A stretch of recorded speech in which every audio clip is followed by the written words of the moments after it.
May forever na ata sa mga pasaway sa EDSA busway. Kabilang sa mga sinita kanina, ang motoristang nagpanggap ang pulis pero nabistong taga MMDA pala. Narito report.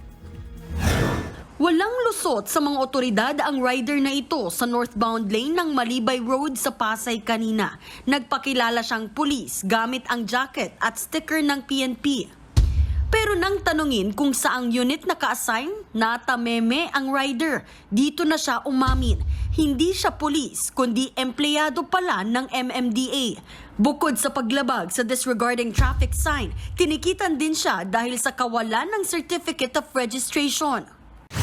Huwebes naman ng gabi nang masita ang babaeng ito matapos dumaan sa southbound lane ng EDSA busway sa Guadalupe, Makati City.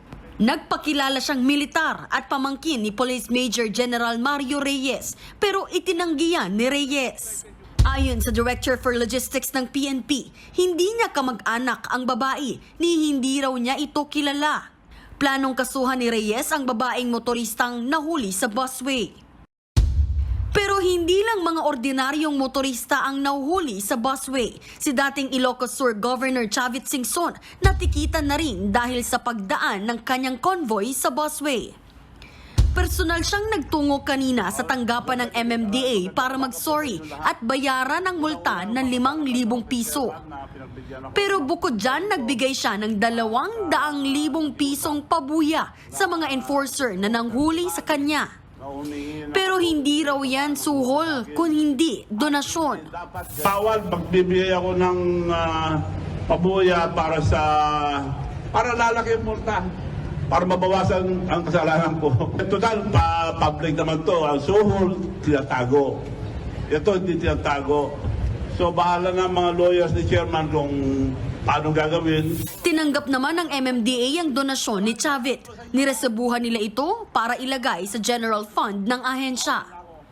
Pero labag daw yan sa batas ayon kay Civil Service Commissioner Eileen Lizada. Dapat daw dumaan muna sa Department of Budget and Management ang perang pumapasok sa mga ahensya ng gobyerno. Try to imagine there will now be another source of money coming in na dapat hindi. Mga enforcers, bayad na po sila ng bayad na po kami ang aming sweldo ng taong bayan.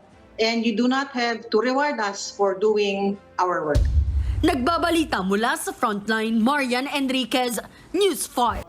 Mga kapatid, Ed Lingaw po, maging maalam at may pakialam sa mga napapanahong balita sa ating bansa.